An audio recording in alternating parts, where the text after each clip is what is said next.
दोस्तों, बायोडाटा या रिज्यूम या सीवी का नाम जैसे ही हमारे मस्तिष्क में आता है, हमारे अंदर एक काल्पनिक चित्र उभरता है कि हम किस तरह से अपने आप को रिप्रेजेंट करें, वो भी एक बायोडाटा, एक रिज्यूमे के रूप में। और ये एक बहुत ही मुश्किल काम लगता है एक नए कैंडिडेट को खासकर। वो ये सोचता है कि हम किस तरह से रिज्यूम बनाएं, उसमें हम क्या क्या चीज़ें डालें, किन किन चीज़ों को हमें लिखना चाहिए, किन चीज़ों को नहीं लिखना चाहिए, और बनाने का वे क्या होना चाहिए, सिस्टम क्या होना चाहिए उसको बनाने का। आज हम आपको बताने जा रहे हैं बायोडाटा रिज्यूम बनाने का बहुत ही आसान तरीका कि एक बेसिक रिज्यूम आप कैसे डेवलप कर सकते हैं, और वो भी खुद से, अपने आप से। आपको किसी से पूछने की कोई ज़रूरत बिल्कुल भी नहीं पड़ेगी। दोस्तों, अगर आपने ये वीडियो पूरा देख लिया तो मेरी गारंटी है कि आपको रिज्यूम बनाना आ जाएगा, वो भी बिना किसी की हेल्प के, सिर्फ इस वीडियो की सहायता से।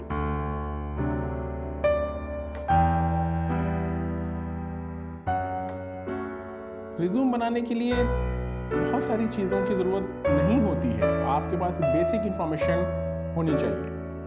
और बेसिक रिज्यूम बनाने के लिए आपके पास कुछ इंपॉर्टेंट चीज़ें आप अलग से नोट डाउन कर सकते हैं। सबसे पहले आप अपने बायोडाटा को या अपनी जो इंफॉर्मेशन है उसको 6 से 7 8 भागों में बांट दीजिए, या एक रफ में नोट कर लीजिए कहीं पर। उदाहरण के तौर पे सबसे पहले पर्सनल डिटेल, व्यक्तिगत विवरण, जिसमें आपका नाम, फादर का नाम, age, date of birth, religion, ये सब चीज़ें होंगी। दूसरा सेक्शन आता है एजुकेशनल क्वालिफिकेशन, शैक्षिक विवरण, कि आपकी शैक्षिक योग्यता क्या है, आपने कहाँ से पढ़ाई स्टार्ट की और कहाँ तक पढ़ाई आपने कंप्लीट की है, किस कॉलेज से की है, किस ईयर में कंप्लीट की है, ये सब चीज़ें। तीसरा सेक्शन आता है टेक्निकल क्वालिफिकेशन एंड स्किल्स, कि आपने हाई स्कूल, इंटर, बीए या बीकॉम जो भी किया है वो तो कर ही लिया, लेकिन इसके अलावा आपके पास टेक्निकल योग्यता क्या है, तकनीकी योग्यता क्या है, या कुछ आपने कोर्सेज किए हैं या नहीं किए हैं, और आपको स्किल्स क्या आप कर लेते हैं। चौथा सेक्शन आता है वर्क एक्सपीरियंस, इफ एनी, अनुभव आपको कितना है, कहाँ कहाँ आपने काम किया है, और कितने सालों का या किस कंपनी का एक्सपीरियंस आपके पास है। अगला सेक्शन में आप ऐड कर सकते हैं अवार्ड्स एंड अचीवमेंट्स, कि आपको अपने करियर में या अपने स्कूली लाइफ में किन किन चीज़ों में अवार्ड्स मिले हैं, और जब से आपने जॉब करना स्टार्ट किया है तब से आपको किन किन अवार्ड्स या कौन कौन से अचीवमेंट्स हैं जिनको आपने हासिल किए हैं, कौन कौन सी आपकी उपलब्धियां हैं। अन्य विवरण भी आता है एक सेक्शन में, जिसमें कि आप अदर चीज़ों को उसमें मेंशन कर सकते हैं, जो कि चीज़ें इन हेडिंग्स में नहीं होती हैं। सबसे लास्ट में आता है रेफरेंसेस। ये बहुत ही इम्पॉर्टेंट टॉपिक है, बहुत ही इम्पॉर्टेंट हेडिंग है। बहुत से लोग इसको इग्नोर कर देते हैं कि जब वो कोई मांगेगा तब हम रेफरेंस देंगे, लेकिन ऐसा नहीं दोस्तों। अगर आप रेफरेंस पहले से ही डाल देते हैं अपने सीवी में, तो आपकी सीवी की वैल्यू बढ़ती है और एक ट्रस्ट डेवलप होता है सामने वाले के सामने, कि हाँ, आप अपनी हर चीज़ रिप्रेजेंट कर रहे हैं, कोई भी चीज़ आप छुपाना नहीं चाहते हैं, आपके व्यक्तित्व में क्लैरिटी है, आप बता रहे हैं सामने वाले को। आप चेक करना चाहें हमारे बारे में तो किसी भी इन दोनों रेफरेंसेस से आप चेक कर सकते हैं। तो दोस्तों, अगले हिस्से में मैं आपको इन सब चीज़ों के बारे में डिटेल से बताऊंगा। आप बस मेरे साथ धैर्य के साथ इसको देखते रहें। देखिए, सबसे पहले हम रिज्यूम की हेडिंग डालते हैं, या तो आप बायोडाटा लिख दीजिए, या उसके ऊपर रिज्यूम लिख दीजिए, या सीवी लिख दीजिए। उसके सबसे ऊपर वाले हिस्से में अपना नाम, अपना ईमेल आईडी, मोबाइल नंबर और एड्रेस। उसके लेफ्ट साइड में आप अपना एक पासपोर्ट साइज फोटो पेस्ट करना बिल्कुल भी ना भूलें। फोटो होने से आपका जो व्यक्तित्व है, आपका जो रिज्यूमे है, वो 50% वैल्यूएबल हो जाता है, मोर वैल्यूएबल हो जाता है। उसके बाद दोस्तों हम आते हैं पर्सनल इंफॉर्मेशन की हेडिंग्स के अंडर में आप क्या क्या चीजें आपको देनी चाहिए। सबसे पहले आपको अपने पिता का नाम, date of birth, age, gender, male female है क्या है, रिलीजन्स किससे बिलोंग करते हैं आप, लैंग्वेज कौन कौन सी आप जानते हैं, हिंदी है, इंग्लिश है, संस्कृत है, मराठी, उर्दू है, कौन कौन सी लैंग्वेज जानते हैं, रुचि, हॉबीज क्या क्या हैं आपकी, आपको रीडिंग पसंद है, आपको वॉकिंग पसंद है, आपको डिस्कशन पसंद है, आपको स्पोर्ट्स पसंद है, क्या क्या चीजें हैं। मैरिटल स्टेटस, मैरिटल स्टेटस भी बहुत ही इंपॉर्टेंट है। आपको लिखना होगा आप बैचलर हैं, मैरिड हैं या सिंगल हैं। सबसे पहले आपने ये सेक्शन कंप्लीट कर दिया। अब आते हैं दोस्तों अगले सेक्शन पर, जो कि होता है शैक्षिक योग्यता। उसमें आपने 10th क्लास से स्टार्ट करनी है और आगे तक आपको जाना है, या आप हाईएस्ट से लोएस्ट में भी जा सकते हैं। उसमें आपने किस स्ट्रीम से पास किया है 10th या 12th, ऐसे ही किस ईयर में पास किया है, किस बोर्ड किस यूनिवर्सिटी से पास किया है, और क्या क्या आपको परसेंटेज थी। नेक्स्ट हेडिंग आती है टेक्निकल क्वालिफिकेशंस एंड स्किल्स, तकनीकी योग्यता एवं कौशल। इसमें आपने कोई टेक्निकल डिप्लोमास किए हैं, जैसे कि ITI में लोग करते हैं, पॉलिटेक्निक करते हैं, कोई इंजीनियरिंग वाले डिप्लोमा करते हैं, या कोई और डिप्लोमा डिजाइनिंग है, क्राफ्टिंग है, किसी और तरह का डिप्लोमा आपने किया हुआ। टेक्निकल क्वालिफिकेशन कुछ भी है आपके पास, चाहे वो सर्टिफिकेट्स हो, डिप्लोमा हो या डिग्री हो, और किस ईयर में आपने कंप्लीट किया है, किस बॉडी से किया है, यूनिवर्सिटी है, कॉलेज है या कोई और गवर्नमेंट की बॉडीज है, और आपको कौन सा ग्रेड हासिल हुआ है, मेंशन कर सकते हैं। उसके अलावा जैसे कि सामने मेंशन किया हुआ दिख रहा है आपको, उसके अलावा आपको अन्य क्या क्या चीज़ें आती हैं, स्किल्स क्या हैं, जैसे कि हिंदी इंग्लिश टाइपिंग आती है, बहुत ही इंपॉर्टेंट है। इनको फोटोशॉप जैसे अगर आती है, आपको कोरल आती है, डिजाइनिंग आती है, या कुछ और चीज़ें आती हैं, वो भी इसमें मेंशन कर सकते हैं। कोई भी चीज़ छुपानी नहीं है, जो जो ज्ञान आपको आता है आप इसमें मेंशन कर दीजिए। अगर आपके पास डिग्री है तब भी मेंशन करिए, और अगर डिग्री नहीं है, बिना डिग्री के भी आपको वो चीज़ें आती हैं, तो वो भी आप मेंशन जरूर कर दीजिए। नेक्स्ट आते हैं वर्क एक्सपीरियंस पे। यदि कार्य अनुभव हो तो हाल ही की ये जो भी करंट या वर्तमान कंपनी जिसमें आप जॉब कर रहे हैं उसकी डिटेल पहले डाली जाती है। उसके बाद फिर जितनी भी पुरानी कंपनीज हैं जहां जहां आपने जॉब की है, 1 by 1 ईच कंपनीज का विवरण, किस पोस्ट पे काम किया, कब से कब तक काम किया, और वहां पे क्या क्या काम किया, आपकी जॉब प्रोफाइल वहां पर क्या थी, जॉब डिस्क्रिप्शन क्या था। सबसे पहले प्रेजेंट एम्प्लॉयर से स्टार्ट करेंगे, उसका नाम कंपनी का और अपना डेजिग्नेशन डालेंगे, किस डेट को आप वहां नियुक्त हुए, काम करना स्टार्ट किया, और प्रेजेंट में तो फिर टिल डेट हो जाएगा कि अभी आप वहां पे काम कर रहे हैं, और नीचे आएगा आपके द्वारा किए जाने वाले कार्यों का विवरण बिंदुवार। इसे कहते हैं जॉब डिस्क्रिप्शन। 1 by 1 जैसे कि आप अगर कंप्यूटर ऑपरेटर हो, आप लिख सकते हैं कि डेली लेटर टाइपिंग है, चेकिंग है, प्रिंटिंग है, क्या क्या काम आप करते हैं, उनको आप पॉइंट वाइज लिखना होगा, जिससे कि सामने वालों को समझ में आ सके कि आप क्या क्या काम करते हैं प्रेजेंट प्रोफाइल में। ये सामने वाले के लिए बहुत इंप्रेसिव पार्ट होता है। इसको दोस्तों बिल्कुल ही मत छुपाइएगा, जितना एक्सप्लेन अच्छे से आप कर सकते हैं, आप एक एक पॉइंट में अपनी सही इंफॉर्मेशन दीजिएगा, जो जो काम आपको आता है, और जो काम आपको नहीं आता, जिसके बारे में आप नहीं जानते, बिल्कुल भी फॉल्स इंफॉर्मेशन बिल्कुल नहीं दीजिएगा। फॉल्स स्टेटमेंट देंगे तो आप बिल्कुल फंस जाएंगे और आप कहीं भी सिलेक्ट होने में बहुत ही ज्यादा परेशानी होगी। नेक्स्ट है अवार्ड्स एंड अचीवमेंट्स।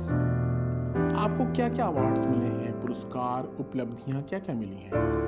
आपको अगर कहीं स्पीच कंपटीशन में कुछ प्राइज़ मिला है, किसी और रेस में, स्पोर्ट्स में कुछ प्राइजेस मिले हैं, आपको एम्प्लॉय ऑफ द मंथ चुना गया है अपनी कंपनी में, या आपकी कंपनी में कुछ और सर्टिफिकेट्स आपको अप्रिशिएशन का मिला है, वो भी आप इनसे मेंशन कर सकते हैं। उसके अलावा आपको अचीवमेंट्स क्या क्या है, उपलब्धियां क्या क्या हैं। अवार्ड तो मिला, लेकिन आपने क्या क्या हासिल किया, अपने दम पे आपने वहाँ पे कुछ नया क्या किया पर्टिकुलर कंपनी में, या अपने करियर में, या अपने आसपास, वो भी मेंशन कर सकते हैं। जैसे आपने एनुअल फंक्शन में कुछ बेस्ट एंकर नॉमिनेट किए गए हैं, या आपने कोई वहाँ पे प्रोजेक्ट, कोई प्रोग्राम, कोई नया सिस्टम इम्प्लीमेंट किया है, या आपने कुछ नया आइडियाज़ इम्प्लीमेंट करवाए हैं जिससे कंपनी का बेनिफिट्स हुआ हो, वहाँ पर काम करने वाले एम्प्लॉइज़ का बेनिफिट्स हुआ हो, या वहाँ के आने वाले कस्टमर्स का बेनिफिट्स कुछ हुआ हो। इस सब चीज़ों को भी आप इसमें डाल सकते हैं one by one, point wise. This is very important paragraph, this is very important part of your CV, of your resume. Next दोस्तों, अदर इंफॉर्मेशन, ये भी बहुत इंपॉर्टेंट है। बहुत सारी इंफॉर्मेशन है जो कि आप उसमें नहीं दे सकते ऊपर के सेक्शंस में, वो अदर सेक्शंस में आप दे सकते हैं। जैसे कि अपनी फॉर एग्जांपल कि आपके अंदर क्या और गुण हैं, जैसे कि एक्सेलेंट कम्युनिकेशन, आप बहुत अच्छे से कम्युनिकेट कर सकते हैं, बातचीत कर सकते हैं। लीडरशिप एबिलिटी, आपको अपनी टीम को लीड करने की आपके अंदर क्षमता है, आपके अंदर योग्यता है। क्विक लर्नर, अगर आप बहुत जल्दी सीख पाते हैं, होता है कि कोई आदमी थोड़ा सा देर से सीखता है, कोई आदमी बहुत जल्दी पिकअप करता है, तो वो भी इसमें मेंशन कर सकते हैं। पॉजिटिव एटीट्यूड, किसी भी काम को करने से पहले, किसी भी काम को पूरा करने से पहले आपके पास, आपके मन में पॉजिटिव एटीट्यूड, पॉजिटिव अप्रोच होना बहुत ही आवश्यक है, बल्कि मैंडेटरी है। उसके अलावा कुछ और है आपके पास, जैसे कि आपके पास ड्राइविंग लाइसेंस है, पासपोर्ट भी आपका बना हुआ है, आपके पास कुछ और एक्स्ट्रा सर्टिफिकेट्स कुछ हैं जो कि आपने ऊपर मेंशन नहीं किए या उससे रिलेवेंट नहीं है, तो इसमें अदर्स में आप डाल सकते हैं। नेक्स्ट सेक्शन आता है दोस्तों रेफरेंसेस। रेफरेंस बहुत ही इंपॉर्टेंट है। सामने वाला आपसे रेफरेंस नहीं भी मांग रहा है तो भी आप ऐसे कम से कम 2 लोगों को जरूर सेलेक्ट करें, और उनको जो आपको अच्छी तरह से जानते हो, जो आपका कैरेक्टर जानते हो, जो आपके बारे में जानते हो, और एक ऐसा डालिए जहाँ पे आपने काम किया है। ऐसे लोग जो कि आपके काम के बारे में जानते हैं कि हाँ आप ये काम कर लेते हैं, ये आपने स्टडी किया है, और आपके अंदर ये योग्यता, ये क्षमता है। तो इस तरह के 2-3 एक इम्पॉर्टेंट अच्छे व्यक्तियों के, अपने कोलीग्स के, अपने बॉस के, या अपने स्कूल्स का, या अपने आसपास के, ऐसे 2 रेफरेंसेस जरूर डाल के रखें। उनका नाम, उनका पद, उनका एड्रेस, उनका मोबाइल नंबर, उनका ईमेल आईडी पॉसिबल हो तो इसमें जरूर दे दें, जिससे कि सामने आप इंटरव्यू देने जाए तो वो बाद में भी आपके बारे में रेफरेंसेस चेक कर सकता है, उनको कॉल करके आपके बारे में पता कर सकता है। इससे आपका सिलेक्शन होने के चांसेस बहुत ही ज़्यादा बढ़ जाते हैं। इस पॉइंट को बिल्कुल इग्नोर मत करिएगा दोस्तों। ये मैं अपना एक्सपीरियंस आपसे शेयर कर रहा हूँ, दैट इज़ वेरी इंपॉर्टेंट, जिसको बहुत सारे लोग इग्नोर कर देते हैं कि जब कोई मांगेगा तब दे देंगे। That is wrong. आपको पहले से ही रेफरेंसेस डाल कर रखने हैं, इससे आपको कोई नुकसान होने वाला नहीं है। नेक्स्ट मैं बता दूं दोस्तों, डिक्लेरेशन, ये भी बहुत इंपॉर्टेंट है। आपको डिक्लेरेशन देना होगा ही इंग्लिश में कि जो भी बायोडाटा आप लिख रहे हैं, ये जो भी लाइनें हैं, इसके अंदर जो भी इंफॉर्मेशन आप दी है, दैट इज ट्रू, आपके हिसाब से बिल्कुल सही है, और आप ही इसके जिम्मेदार हैं। बाद में वो आपसे पूछ भी सकता है कि ये इन्फॉर्मेशन आपने इसमें दी है, और अब रियलिटी वगैरह आपके पास वो चीज़ नहीं है तो आप इसमें जिम्मेदार होंगे। अब हम आपको दिखाते हैं सैंपल रिज्यूम्स। ये एक ही उसमें नहीं आया है, तो मैं 5 हिस्सों में अलग अलग करके मैंने डाला हुआ है, बना हुआ सिंपल रिज्यूम, जो कि आपके लिए बहुत ही ईजी होगा आपका अपनी सीवी बनाने की। देखिए दोस्तों, कितना मैंने सिंपल बनाया है आपके लिए। फोटो लगी हुई है, नाम, ईमेल एड्रेस है, मोबाइल नंबर है, फिर एक अंडरलाइन कर दिया आपने, फिर पर्सनल डिटेल का कॉलम आ गया।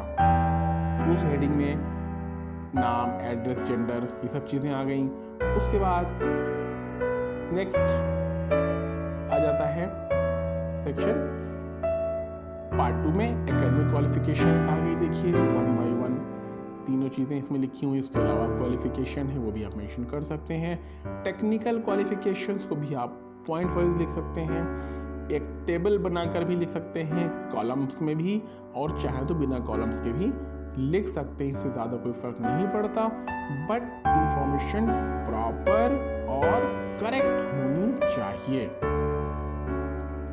स्पेलिंग एरर्स पे भी बहुत ध्यान देने की ज़रूरत है।